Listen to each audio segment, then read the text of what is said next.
Hello and welcome to another episode of Jets Mailbag. I'm your host, Jeane Coakley, and I'm joined by my co-host for this and every episode of Jets Mailbag, Mr. Connor Hughes. Connor, how you doing? I haven't seen you in forever. I know. I've been actually. I'm back at the Jets facility this week, which I'm very excited for. The way that I do is, you guys know, I do Jets Giants, so I changed it up this year. So if I cover the Giants game, I spend that week at Giants practices. If I'm covering a Jets game, I spend that week at Giants practice. The last Jets game I did was week 1, and what's wild though, and I've talked about this a few times now. The Giants made that change from Russell Wilson to Jackson Dart. So I'm still covering Jets-Dolphins Monday night, but I was supposed to have all of Sunday in Miami, Janae. I was going to get in there real early, watch the Giants game at 1, do my column, then hit the beach, maybe play around. That's not happening anymore because I have to cover Giants-Chargers and then Monday morning fly to Miami. So it's going to be a very busy couple days for me. Yeah. Such a rough life for Connor Hughes. But I'm glad you're back at Jets because I'm sure you missed the food. And us. I very much did. Yeah. I've gotten some crap from them anyway. They haven't seen me in a while. So I'm looking forward to being back at my hometown because that's where I cut my teeth in this business.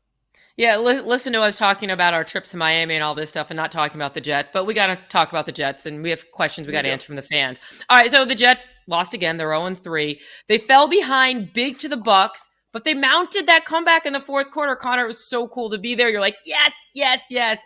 And then they were, with a minute, they had left too much time on the clock, and obviously the Bucs came back to win. They're now 0-3. Aaron Glenn says it's not the same old Jets, but unfortunately, judging by the content of our mailbag today, clearly many of Jets fans do not agree. So as shown by this doubleheader of questions that we'll start out with today. So the first guy, it's over. He's already over it. Why are we so bad? And the next one is, can you use hypnosis to stop being a Jets fan? Let me answer the hypnosis. No, you don't want to. Yeah, no. Again, I'm of the belief that you want to go through now 15 years of crap, probably not, but you want to endure this stuff if you're a fan, just because it's going to make whenever they come out on the other end of this feel so special and so amazing. I've spoken about it before. I grew up a fan of the Giants. That was the team I liked as a kid. And when I grew up, they weren't very good. I was, the late 90s, the early 2000s, the Philadelphia Eagles always beat them up. And it was miserable. I lived in South Jersey, even though my family was from New York. So I was dragged through the mud when the Giants would lose to the Eagles all the time. And then when they finally won their Super Bowl, in 2007, the first one I was really alive for, it was cool. It was fun. You got to experience it at an emotional level that I don't think would have meant so much if you were a Chiefs fan where they're winning it every single year, or a Patriots fan where they're winning it every single year. So no, you don't want to stop being a Jets fan just because they're sucking right now, because when they do turn it around, because every team eventually turns it around, it's going to be that much sweeter. And what was the first question, Jay? So why are they so bad? And my whole thing is guys, I know they don't want to hear this, but you have a new coach, they're rebuilding. Aaron Glenn has to build a foundation and build. No, I don't buy that. No, it's not happening the first 3 weeks, Connor. Aaron Glenn was not part of this. So no, this is what I disagree with. So yeah, Glenn might be great, Janae, and all that stuff, but the reason we don't know though. We don't know. Yes, but what I'm saying is that if you're looking at the immediacy of why are the Jets poor right now? Why are the Jets struggling right now? I think what is the most frustrating answer to that question is that it's because everything that they are struggling at and everything that they are bad at are things that you, me, fans, other analysts, other reporters all pointed to in March and in April and in May and said, hey, this doesn't look too good. I think that's what stands out to me. Brandon Stevens, opposite Sauce Gardner, when the Jets signed him and gave him that contract from the Ravens, we all looked at what he did in Baltimore and we're like, that's the guy you want replacing DJ Reed? That's the guy you want as the starting cornerback opposite Sauce Gardner? When they brought in Cisco, it was like, all right, well, Tony Adams isn't all that good, and Cisco hasn't been that good in a couple years with the Jaguars. That's the guy you want at safety? When we looked at the defensive line, we were like, wow, Quinnen Williams, stud, Jermaine Johnson, stud, Will McDonald, stud of a pass rusher, but do you have anything after those guys? Is Michael Clemens really a competent option as your number one backup who's probably going to be playing 20%, 30% of the snaps? When we looked at the offense, it was like, yeah, Breece Hall, Braylon Allen, stud. The offensive line should be good. Justin Fields, you're going to figure out a quarterback. But wide receiver too. Josh Josh Reynolds, Tyler I Johnson. know, but That's Connor, what happens.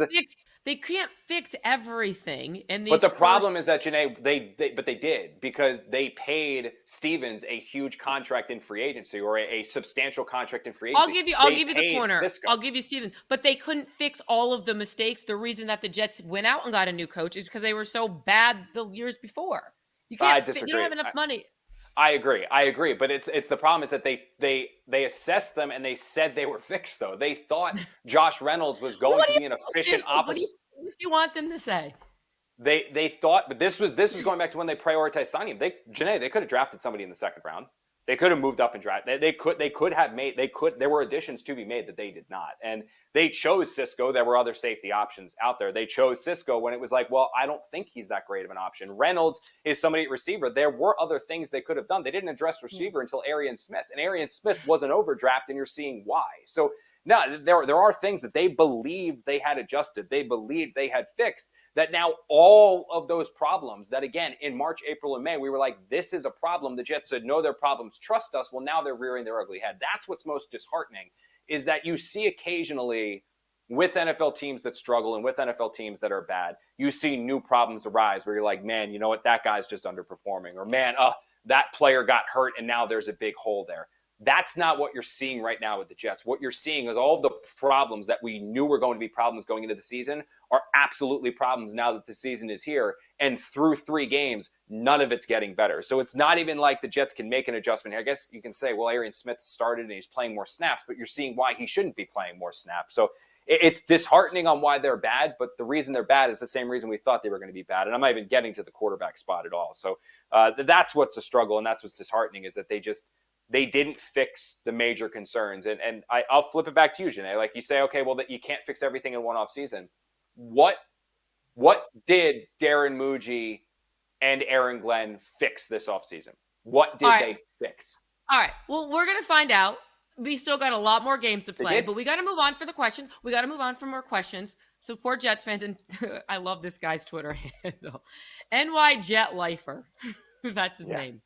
All right. Early deep pass to Garrett Wilson for a touchdown worked quite well to loosen things up week 1. When can we expect to throw deep again? Long gain, long PI penalty, open up the run game. Well, the protection has to be there, and that's the main thing. I'm trying to find my numbers here, but the protection week 2. I shouldn't say that week 2. Week 2, Justin Fields just didn't hit passes. Like, you want to talk about the long one? It wasn't the 40-yard air pass, but we go back to this week 2, the first third down the Jets faced. Garrett Wilson's wide open on a deep end over the middle of the field. If he hits him, he's going to catch that and probably pick up another 15, 20 yards. There was a similar play against the Tampa Bay Buccaneers that Tyrod Taylor just didn't pull the trigger on and decided to run for like 3 or 4 yards himself. But the bigger issue that we've seen is the last couple weeks here, Jeane, is the pass protection is broken down, and especially against the Tampa Bay Buccaneers. I mean, what was it? It was 19 total pressures Tampa Bay had on Tyrod Taylor, 10 quarterback hits and 4 sacks, I think it was. Now, that was Todd Bowles dialing it up. That's a Todd Bowles, yeah, I was going to say. Yeah, he rushed blitz, 63. Blitz, blitzed 63% of the time the first 3 quarters. Now, he called off the dogs in the fourth. That dropped to 21%, and that's why you saw the Jets in that fourth quarter, 143 total yards, 12 first downs, scored 2 touchdowns on their only 2 possessions, was because they didn't blitz, and because they didn't blitz, they weren't getting home. But I think the Olu Fashanu hasn't been particularly good at left tackle this year. I don't think he's been horrendous, but he hasn't been good. He's got the 4th worst Pro Football Focus efficiency rating on that side among offensive tackles. That's not something you want to hear. You know you're going to deal with the problems at guard with Joe Tippmann and at center with Josh Myers. I mean, that's just something you're going to have to battle throughout the year without Elijah Vera Tucker. But the offensive line, Jeane, was supposed to be something that the Jets could hang their hat on. It was supposed to be something that, with all of those struggles we were just talking about with the receiver and the corner and all that other crap, the line was the one that you're like, well, we've got that situation. We've got that. We're going to be able to run the ball because of our offensive line. We're going to be able to make some plays through the air because our pass protection is going to hold up and eventually somebody will get free. Well, if the pass protection performs like it did against the Bucs, and if Todd Bowles put something on film that the Jets don't know how to counteract, guess what? I mean, they're going to see the exact same thing from the Miami Dolphins. They're going to see the exact same thing from the Dallas Cowboys. They're going to see the exact same thing in London against the Denver Broncos, because it's a copycat league. And until they prove they can stop it, they're going to see it time and time and time again. So why aren't the deep shots there? There haven't been opportunities to get the deep shot there because the protection started to break down. All right, next question comes from Corey. Speaking of deep shots, any possibility of getting another wide receiver or extra help on the offensive side of the ball? Yeah, we go through this all the time. Like who? All the time. Who is the guy to go out there and get? Now the big ones in free agency were Keenan Allen, right? He ended up returning to the Chargers, and he's having a pretty good year. But I think that's probably because Herbert's unbelievable and Harbaugh is a great coach. You saw Amari Cooper. That was the other one Jet fans wanted. He re-signed with the Raiders and then was out of shape and retired like a week or 2 weeks later. So receivers are valuable, Janae. Like it's the same thing with offensive linemen and cornerbacks. Like you're not going to have teams that voluntarily give them up. And if they do, they're not going to voluntarily give them up. They're going to give them up for a premium asset. And I think the Jets are realistic in this. They know they don't have their franchise quarterback. They're hoping they could maybe make it do this year with Justin Fields and maybe they catch lightning in a bottle, but they're realistic in what his limitations are. And they saw his limitations in week 2. They saw his limitations all throughout the summer. They're not in a position where they can be giving up a second-round pick for a receiver or a third and a fifth for a receiver because they're going to need those picks to potentially move up and draft a quarterback or round out their roster with more plays for the quarterback. So if they can't draft one organically, I don't think there's anyone there for the Jets to go out there and target. And to be completely honest with you, when guys do sort of become available, like when Darius Slayton might be free or something like that, you're talking about right before the deadline. And are the Jets going to give up a draft pick to go win one extra game when they're already out of it? I don't see the player out there to acquire right now. I'll be honest with you. I think this is probably a situation where they just got to make it work with what they have. And I think you'll see, like we saw a little bit of it, more Mason Taylor. Yeah, Mason Taylor. Yeah, he's been a disappointment to this point. And that's something, Janae, but he got hurt. His ankle was bad. That's what I'm saying. I don't think he's a rookie. He's coming I wouldn't even blame injuries. And Aaron Glenn poo-pooed this and got pissed off at me when I asked this during training camp, but it's the truth.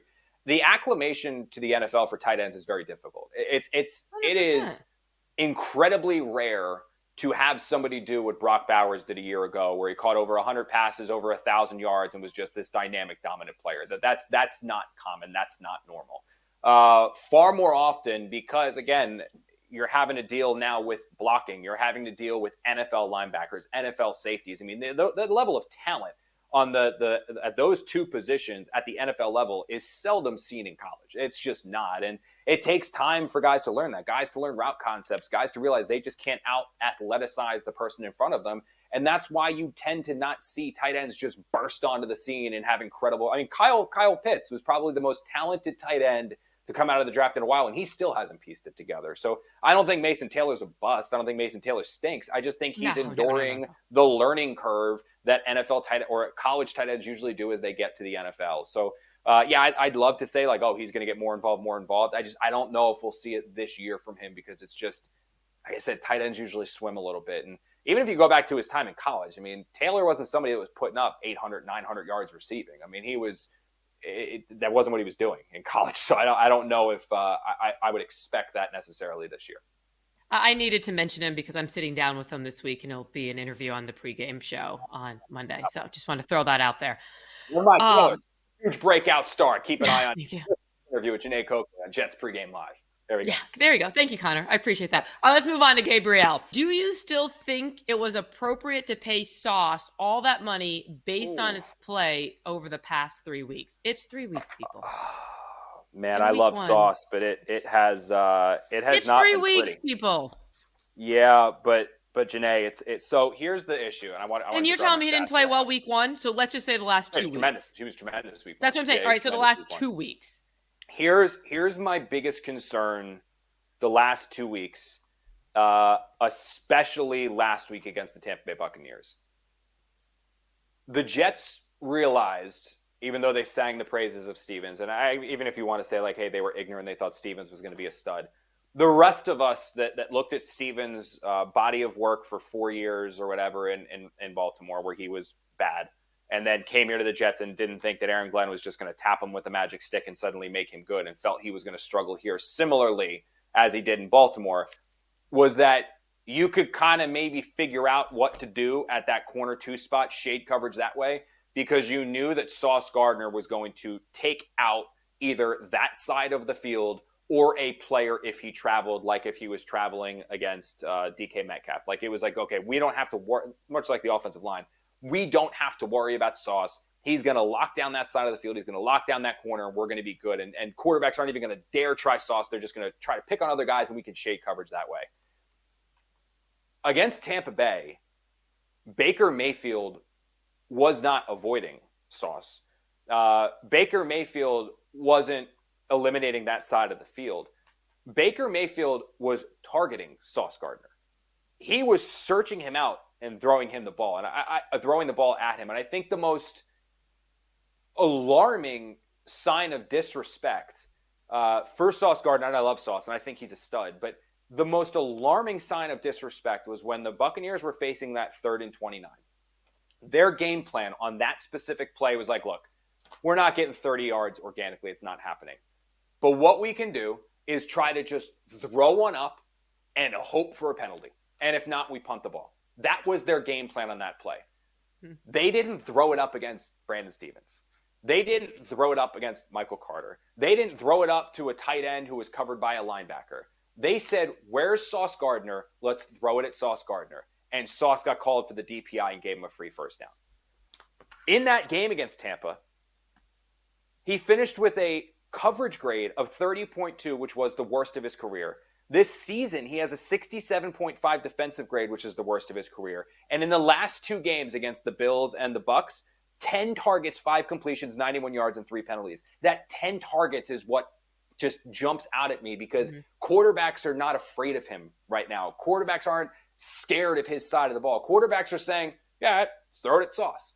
And if the Jets can't rely on him and also can't rely on Stephens, and Michael Carter is dealing with his crap on the inside, plus the safeties aren't very good, it's among the reasons this defense is probably the biggest reason for the Jets' 0-3 record and their struggles to this point.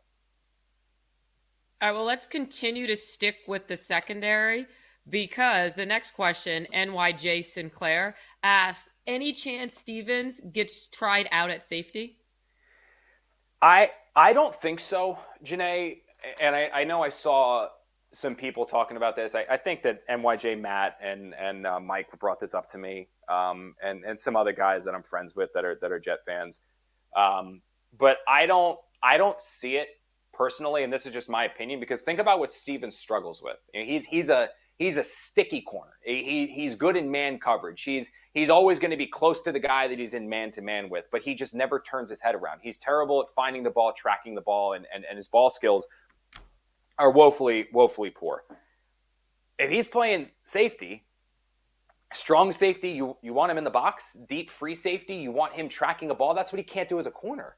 Like he can't track the ball as a cornerback, and you now want him to do it as a safety. Like I don't see it as a functional thought. Now maybe the Jets get so desperate that they have to. I mean, we've seen before with this organization when Woody Johnson cuts a check like he did for Stephens. Seldom is he just going to be okay with that guy riding the pine.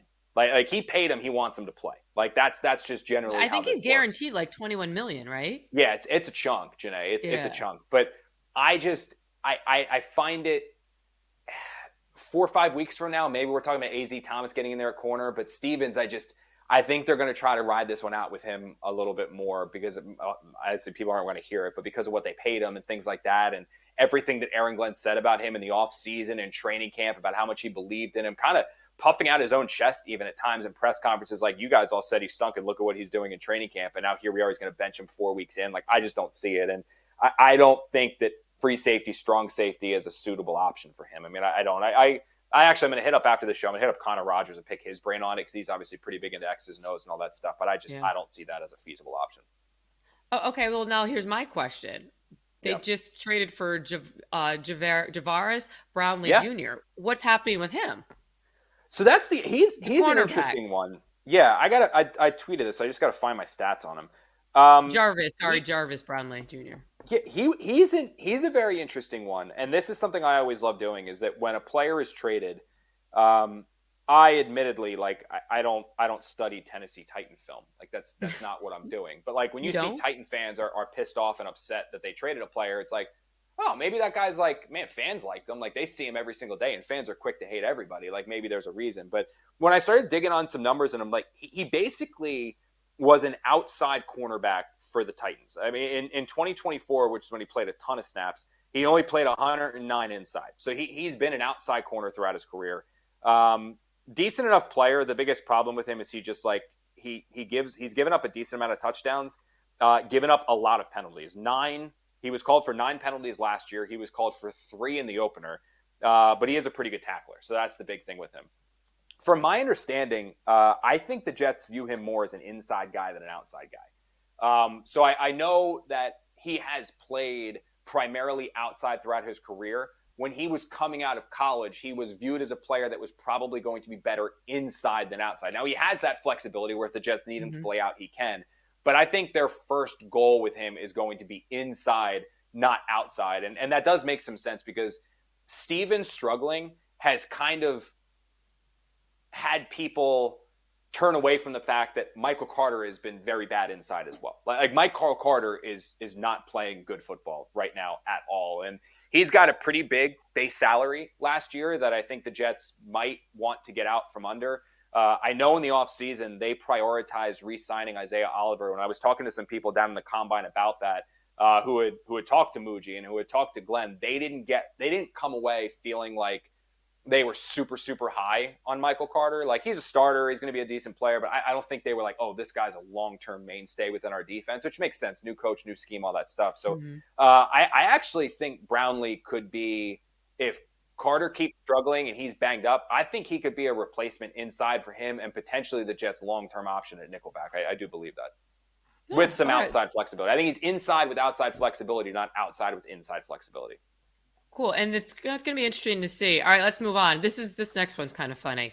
Edward Harrell says, since the Jets introed that walkout song that won't be named to get the crowd going, we've sucked. I think, as do others, it must change. Do you? Full disclosure, I don't know the intro song. Thunderstruck. They're talking about Thunderstruck. No, Since I when? mean, I don't pay. I mean, obviously I'm eating or doing something through intros. Yeah, well, it was famous with the Aaron thing. Like, I actually like it. Like, that's when I was a kid. I still think the best one is Hell's Bells. I think Hell's Bells is like the best, like, just the dongs. Like, that's the best intro song. But I tell you what, if Jet fans want that to happen, just tweet about it a ton. That's good. That's gonna just constantly keep tweeting about it, and trust me, that's gonna get it to the powers that be. So just tweet about how much you hate the walk up song and the intro song and how much you hate it. And if you can get that trending, I promise you it'll be changed. Probably in short order. I love Jets fans. Don't you just love them? They are so much fun. They love this team. All right, Anthony. Next question, Anthony. What players can you see being traded away come the deadline? Okay. If the team isn't going anywhere, we need all the draft capital we can get. Sure. Breece Hall. Like, I could see Breece Hall being a potential option dealt at the deadline. Let me go through all of them. Breece Hall would be one. I don't think any other receiver has value. I don't think any offensive lineman has value that the Jets would trade. No one in the tight end room. No one from the quarterbacks. Linebacker, I don't see anyone people wanting. Safety, I don't see any. No cornerback. If you want a real outside the box one, that is a possibility. I don't want to say possibility, but I could see it trending in that direction if this really does go south. Is Quinnen? Like, I think that Quinnen is a player. Wow, I was not expecting that one from you, Connor. Yeah, I think Quinnen is somebody that could fetch something substantial back. I mean, from a team. I mean, think about the Dallas Cowboys, where they want to have an attacking defensive front. You know what I mean? They have the money now after getting rid of Micah Parsons. They have the extra first-round pick. Jerry Jones is wild, man, and I could see him parting with one of those first-round picks that he got from the Green Bay Packers for Quinnen Williams if the Cowboys are in it a little bit and have a chance to make a run and they need to fix that defense. And Quinnen Williams is running out of guaranteed money left on his deal. He's going to want that contract reworked. He is either with the base salary being converted to guaranteed or with new money. And if that's not something that the Jets are willing to do, if they don't want to pay Quinnen Williams for whatever reason, getting a first round pick back for him makes some sense. Now, this is assuming the Jets are completely and totally out of it. I'm not saying that the Jets are going to trade Quinnen Williams. I am not saying Quinnen Williams is on the trade block. But if you're looking for somebody outside the box, because everyone's already talking about Breece, Quinnen is somebody that if the Jets do not want to pay and do not want to extend, he could fetch a pretty penny. And there are absolutely teams out there that would want him. And the Cowboys are one that I would absolutely keep an eye on because Aaron Whitecotton's over there. They're his former defensive line coach. They have a great Oh, that's relationship. They have the right. draft. White Cotton's there. They have the draft capital, which could potentially be something that they want to extend on. So, yeah, that's one that I would keep an eye on. Potentially, again, I'm not saying this isn't Connor Hughes per source. They want to trade Quinnen. Not what I'm saying at all. But this is Connor Hughes answering questions from the fans off of his mind. Yeah, I could see Quinnen. I could see Quinnen being one if this one really went off the rails because again, he would fetch something really pretty back. Like it's not like they would trade him for free. Yeah, when is the trade deadline? End of October? They just changed it again, so I'm so bad. I know. at that. I can never. I'm so bad at that. It's still a while. It's not anytime soon. Yes. All right. Correct. Next question. Paul Andrew Eston Jr. Connor says he watches the All 22. Yeah. Who taught him how to do that? Rich Cimini told an old story that when Bill Belichick was the Jets DC, he did a one-on-one film session with Cimini to teach him stuff. Any stories like that? Absolutely. I will tell you, I watched film a lot with my husband, Scott Burrell. Yeah. So that's when Adam Gase was the Jets head coach, I used to do every single Friday film reviews with him. And I would drive up because I had to film our podcast when I was hosting Can't Wait for the Athletic.